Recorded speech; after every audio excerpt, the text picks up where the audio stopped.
Full Duryodhan. नमस्कार। शिव पार्षद गुलाब सिंह पटेल जी मंच पे जाइए। प्रयागराज इस वर्ष आपके दर्शनार्थ लेकर आई है खाटू श्याम पर आधारित बिल्कुल नया प्रसंग। कटे शीश को कृष्ण वरदान, बर्बरीक बने खाटू श्याम। प्रोपराइटर गुलाब सिंह पटेल, पार्षद उर्फ लल्लू भाई। कमेटी के अन्य सदस्य कौशिकी सिंह पटेल, लोकनाथ सिंह, सुरेश चंद्र केसरवानी, रंजन शुक्ला, शिव तिवारी, शुभम पांडे, मनोज गुप्ता, घनश्याम गुप्ता, जीपी सिंह, जयशंकर उपाध्याय एवं नवनीत श्रीवास्तव।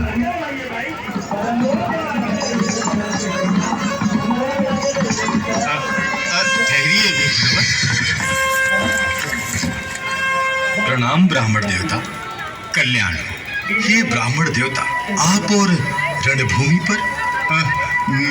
मैं पांडवों का पुरोहित हूँ, किंतु आप बर्बरीक हैं ना? हाँ, पर आप मुझे कैसे जानते हैं? मैं हर किसी को जानता हूँ, मुझसे कुछ छिपा नहीं है। ये भी कि तुम एक महान योद्धा हो जो कुरुक्षेत्र के इस महासंग्राम में भाग लेना चाहते हो, है ना? हाँ, मैं इस युद्ध में अवश्य भाग लूंगा। कौरव और पांडव में से जिसकी भी पराजय होगी उसी पक्ष से मैं युद्ध करूंगा। और तुम एक ही पल में इस महायुद्ध को समाप्त करने की महत्वाकांक्षा भी रखते हो? महत्वाकांक्षा नहीं ब्राह्मण देव, आत्मविश्वास, क्योंकि मुझे अपने बाहुबल, सामर्थ्य और अपनी तपस्या पर पूर्ण विश्वास है। मैं अपने एक ही बाण से महाभारत के इस भीषण युद्ध को समाप्त कर दूंगा। क्या एक ही बाण से तुम इस युद्ध को समाप्त कर दोगे? अरे भाई, ऐसा तो मैंने न कभी देखा और न ही सुना है। कहीं ऐसा तो नहीं कि आपको कोई अलौकिक शक्ति प्राप्त है? आप ठीक समझ रहे हैं ब्राह्मण देव। मुझे माता अपराजिता वैष्णवी से निर्बलों की सहायता के लिए महाविद्या प्राप्त है, जिससे मैं अजेय हूं। मेरा वध कोई नहीं कर सकता। लगता है आपको विश्वास नहीं, होगा भी कैसे? आपने मेरी विद्या का कमाल जो नहीं देखा। आप कहें तो आपका संदेह मिटाने के लिए मैं अपनी विद्या का प्रदर्शन करके दिखाऊं? हाँ हाँ, दिखाइए। मैं ये चमत्कार देखना चाहूंगा। आप जो ये पेड़ देख रही है, इसमें कितने पत्ते हों? अनगिनत। हाँ, अनगिनत। ठीक इसी प्रकार से कुरुक्षेत्र में वीर महावीर भी अनगिनत हैं। अब मैं अपने एक ही बाण से इस वृक्ष के सभी पत्तों को अपना निशाना बनाता हूं।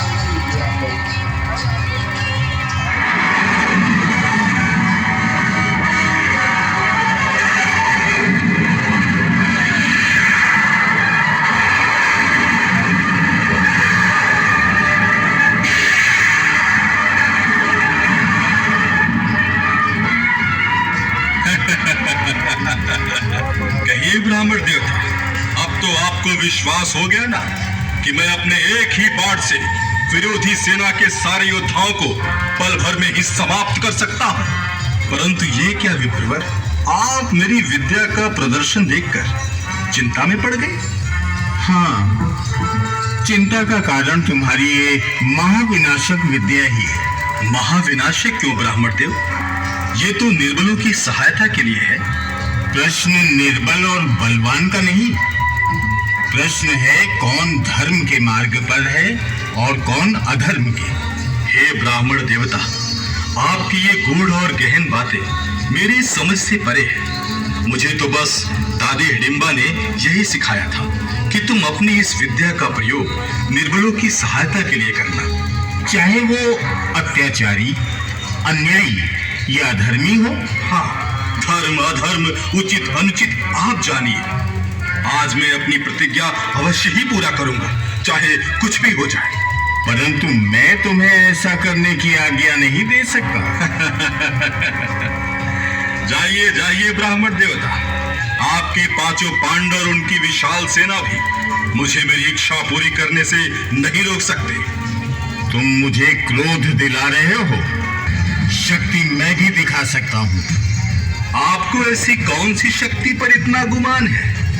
कहीं आप 5 पांडव और उनकी विशाल सेना पर तो नहीं इतरा रहे हैं जो कौरवों को पराजित करने वाले हैं? मैं अभी पांडव और उनकी विशाल सेना को अपने एक ही बाण के प्रहार से सदा के लिए धरती पर सुला देता हूं। मैं अपनी प्रतिज्ञा पूरी करने जा रहा हूं।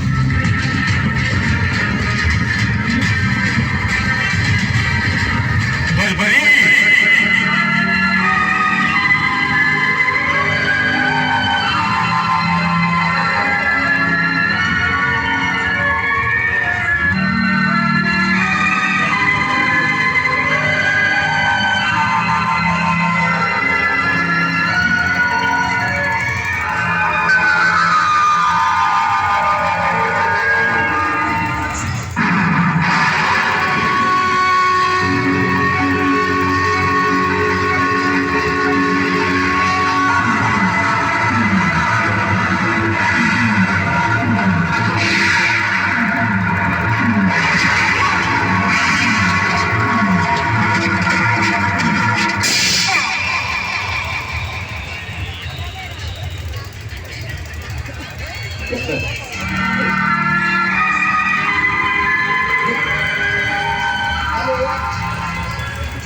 बर्बरीक, तुमने निर्बल परंतु अधर्मियों का साथ देने की प्रतिज्ञा पूरी करने के अपने पागलपन से मुझे विवश कर दिया कि मैं तुम्हारा वध करूं। हे वासुदेव, मेरा वध करके आपने अच्छा ही किया।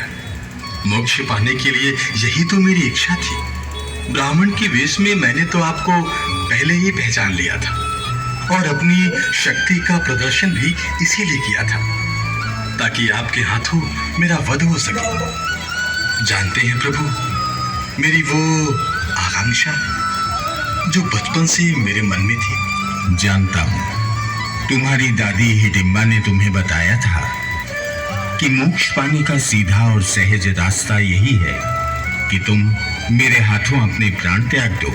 धन्य है प्रभु, आप अंतर्यामी हैं। ये मेरी मूर्खता ही थी जो मैंने आपको अंधेरे में रखकर मोक्ष प्राप्त करना चाहा।